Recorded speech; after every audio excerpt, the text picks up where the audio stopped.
Bom dia! E aí, como é que vocês estão? Prontos para mais uma nova jornada? Amanheceu, é hora de trabalhar, galera. Mas ok, né? Mas a gente vai fazer todas as nossas atividades, nós temos desafios grandes no dia, eu tenho certeza que você às vezes tem um desafio, às vezes imenso, né? Mas lembre-se sempre, Deus está contigo. Deus, Ele é contigo, e assim Ele quer ser, mas depende da sua vontade. Depende não da vontade de Deus, depende da sua vontade, porque Ele já expressou o seu amor por você, mas depende de você expressar o amor seu por Ele. E muitas vezes nós, sabe, é a tendência do ser humano muitas vezes deixar Deus de lado e dizer que não está deixando Deus de lado. E eu te digo como isso acontece. Nas nossas escolhas, quando a gente vai tomar uma decisão, a gente procura a Deus, procura a sua opinião, procura entender qual é a sua visão e o seu desejo para aquela realização. Se você não faz isso, logo então, você deixou Deus de lado, porque decidiu que ali era uma decisão sua e não de Deus. E Ele quer participar da sua vida completamente, completamente. E nós fazemos isso continuamente, tá? Continuamente nós tomamos decisões, nós agimos por impulso, agimos pelas nossas vontades, esquecemos da vontade do Senhor. E a vontade do Senhor, ela é clara na palavra, em todos os seus atos. Até mesmo quando a gente fala dos 10 mandamentos do Senhor, ali na verdade é a revelação do seu amor, do que é amor. É isso, a palavra de Deus é o que é amor, Deus é amor. Sabe, muitas vezes eu tenho observado que as pessoas ou inúmeras religiões, elas têm pregado muito mais no coração das pessoas o medo de ser lançado ao inferno do que realmente o amor e o desejo de conhecer a Deus, de servir a Deus. Então as pessoas, elas são, e isso ao longo da Idade Média foi assim, as pessoas elas eram conduzidas pelo seu medo de serem condenadas, do que realmente conduzidas a enxergar a graça de Deus. E é isso que todas as manhãs eu procuro tentar fazer isso, através da palavra, porque é aquilo que eu falo para você, gente, se a tua fé não for possível realmente ser comprovada através da palavra, tem algo errado aí. Tem algo errado, porque não tem outro fundamento a não ser a palavra do Senhor, para realmente que nós tenhamos a nossa certeza de nossa fé. Então, o que eu peço a você é que ore todos os dias, busque a palavra todos os dias, sabe? Se deleite na busca pelo conhecimento de Deus.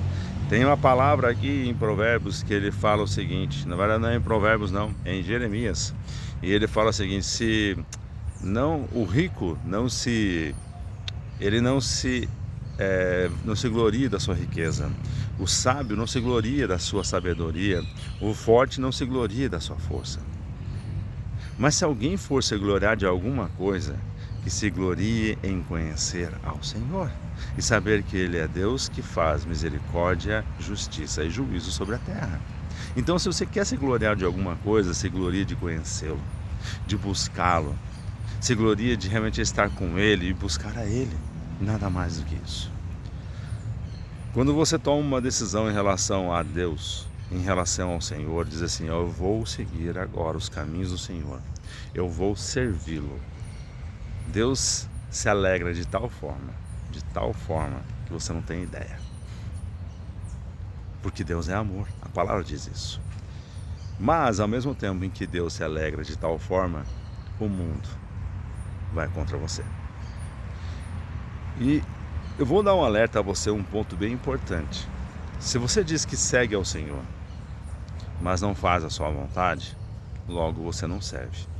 Logo você não está servindo. Já viu um servo simplesmente servir com a sua própria vontade, fazer aquilo que ele bem pretende e não simplesmente servir ao seu Senhor? Então, se você faz a sua vida conforme a sua vontade, mas não conforme a vontade do Senhor, você não está servindo.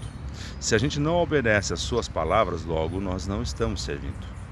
Então, um ponto importante, a partir do momento em que você tomar a decisão por servir ao Senhor e fazer a vontade dEle, pode ter certeza absoluta, você acabou de entrar numa arena, você vai ser bombardeado.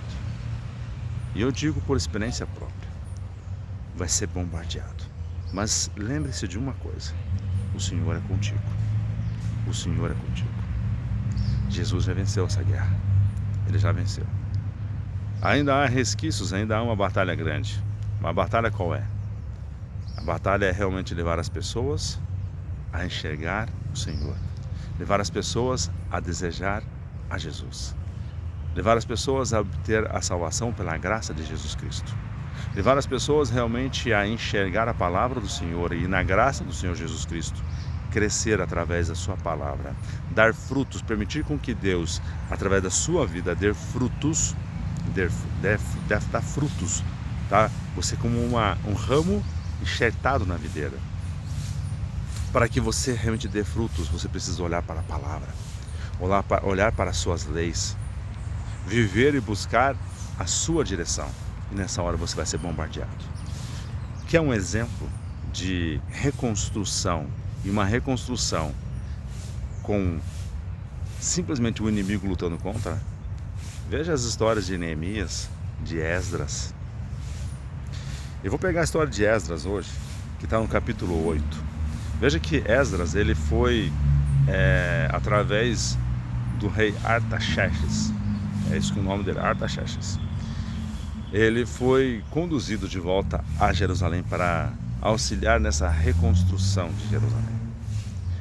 E ele nessa reconstrução, nesse planejamento, nesses movimentos, ele chegou um momento em que ele falou o seguinte: olha, vamos parar aqui, vamos jejuar e orar ao Senhor, porque a batalha vai ser grande. E isso você encontra no capítulo 8, no versículo 21, quando ele fala o seguinte: então apregoei ali um jejum junto ao rio Ahava, para nos humilharmos perante o Senhor Deus, para lhe pedirmos jornada feliz para nós, para nossos filhos e para todos os que era nosso. Porque tive vergonha de pedir ao rei dos exércitos e cavaleiros, ao rei exércitos e cavaleiros, tá, para nos defenderem do inimigo no caminho, porquanto já lhe havia dito. Veja a frase que ele havia dito ao rei. E às vezes tem coisas que Deus toca no coração. Você já disse isso, agora você vai confiar em mim. A boa mão do nosso Deus é sobre todos os que o buscam, para o bem deles, mas as forças, a sua ira contra todos os que o abandonam. Vou repetir as palavras de Esdras. A boa mão do nosso Deus é sobre todos os que o buscam, para o bem deles, mas a sua ira contra todos os que o abandonam. Naquele momento, Esdras sabia do desafio que ele ia ter. E eu te digo para você, a partir do momento em que você decidir seguir o caminho do Senhor, você vai ter desafios. E esses desafios, pode ter certeza, se você não estiver com o Senhor, não estiver rendido a Ele, rendido à sua vontade, entendido e buscado o Senhor em oração, em jejum, tende a falhar. Porque o inimigo ele vai bater forte. Eu vou dizer um negócio para você, o inimigo vai bater forte. Eu vou te contar uma história aqui, e você já ouviu essa história. Mas eu queria que nós começássemos a olhar por um lado um pouquinho diferente. Mas nada do que já não está escrito aqui, tá? Quando Jesus andou sobre as águas e se aproximou do barco dos que estavam ali, os seus discípulos, somente em Mateus ele relata um comportamento de Pedro. Quando Jesus se aproxima e eles realmente descobrem que é Jesus Cristo, Pedro ele toma uma atitude, como eu falei, foi relatada apenas por Mateus, que surpreende muita gente. E eu te diria assim, alguém já viu um ser humano andando sobre as águas? Pois Pedro andou. Vamos tirar aqui da história Jesus Cristo, porque Jesus Cristo é o Senhor, Jesus Cristo é Deus. Mas Pedro andou sobre as águas. Mas veja todo o cenário que envolveu a história de Pedro. Você vai encontrar no livro de Mateus, no capítulo 14, vamos pegar o versículo 27. Mas Jesus imediatamente lhes disse: tende bom ânimo, sou eu, não temais. Respondeu-lhe Pedro, disse: se és tu, Senhor, manda-me ir Manda-me ir contigo, ter contigo por sobre as águas. Quando nós nos direcionamos ao Senhor, a mesma frase nós falamos, não de forma direta, mas quando nós entregamos a vida ao Senhor, nós estamos dizendo exatamente essa frase. Manda-me ir ter contigo por sobre as águas, porque é sobre as águas que Deus te faz caminhar todos os dias, mas você não percebe. Às vezes você não percebe, às vezes você percebe. Às vezes você se alegra com as situações, mas às vezes você fracassa. E por que nós fracassamos? Está aqui, ó. Jesus disse a Pedro: vem. E Pedro, descendo do barco, andou sobre as águas e foi ter com Jesus. Ele andou sobre as águas e foi ter com Jesus. Mas vejam um detalhe importante aqui. Reparando, porém, na força do vento, teve medo e, começando a submergir, gritou: salva-me, Senhor. E Jesus prontamente o puxou. Mas veja que coisa interessante. Reparando, porém, na força do vento, teve medo. Quando você tomar uma decisão de realmente dizer: eu vou servir ao Senhor, eu vou entregar minha vida ao Senhor, eu vou servi-lo, eu vou realmente levar essa palavra, haverá uma força de vento contrária que tende a te causar medo. Se eu relatasse para vocês tudo que eu já vivi, talvez vocês dissessem: puxa,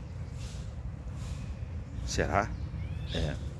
Quando você tomar uma decisão de ir em direção ao Senhor, quando você tomar uma decisão de dizer assim: Deus, eu vou fazer a sua vontade, e você começar a fazer a vontade do Senhor na sua vida, uma força de vento vai vir contra você. Ventos que vêm contra você. Ventos que vêm através de comportamentos de outros, de situações adversas. Neemias, ele suplicou a ajuda do Senhor porque ele sabia da dificuldade que seria o seu trajeto. Ele sabia que subindo até Jerusalém para reconstruir o templo do Senhor seria algo que existia ventos contra de todos os lados. Ele sabia que seriam momentos difíceis na vida dele. E ele suplicou ao Senhor: por favor, ajuda-me, Senhor. E o Senhor conduziu ele. Quando Pedro falou a Jesus: deixa-me ir até ti, Jesus Cristo o fez caminhar sobre as águas. E é isso que ele faz na sua vida, é isso que ele quer fazer. Talvez você não perceba, mas quando você vai em direção a Jesus Cristo, ele te faz caminhar sobre as águas todos os dias, e a gente não percebe. E o que é caminhar sobre as águas todos os dias? É viver o impossível. Nós às vezes não reparamos, mas muitas vezes vivemos o impossível sem sequer saber. Sem sequer saber. Mas no simples ato de você tomar a decisão de dizer assim: eu vou até Jesus, você vai viver no impossível, sim. Porém, o vento vai vir contra. Mas quando o vento vier contra, não tenha medo. Confia no Senhor. Provérbios diz o seguinte: confia no Senhor de todo o teu coração e não te apoies nos teus próprios entendimentos. Lembre-se disso. Não te apoie nos teus próprios entendimentos. Antes, reconheça o Senhor em todos os teus caminhos. Reconhece, observe e veja o que Ele está fazendo. E veja o que Ele está fazendo. Às vezes é difícil. Às vezes parece assim que, cara, tem algo errado. Mas não tem algo errado, não. É que a trajetória, o caminho até Jesus Cristo, é um caminho que vão te fazer vento contra. Vão te fazer vento contra. Quando você tomar uma decisão real, dizendo assim: eu vou para esse caminho, eu vou seguir a Jesus Cristo porque Ele é o único, Ele é o caminho, a verdade e a vida, ninguém vai ao Pai se não for por Ele. Quando eu decidir servir Ele, o mundo vai ser contra você. Nessa hora, você entrou numa arena cheia de leões. Pode ter certeza disso. Uma arena cheia de leões. Mas deixa eu te dizer uma coisa para você. Quem está contigo nessa arena é Jesus Cristo. E Ele não perde. Pensa nisso. Ele não perde. A vitória está com Jesus. E assim como está com você. Que Deus te abençoe, que Deus te ilumine, que você tenha um dia maravilhoso. Em nome de Jesus. Amém.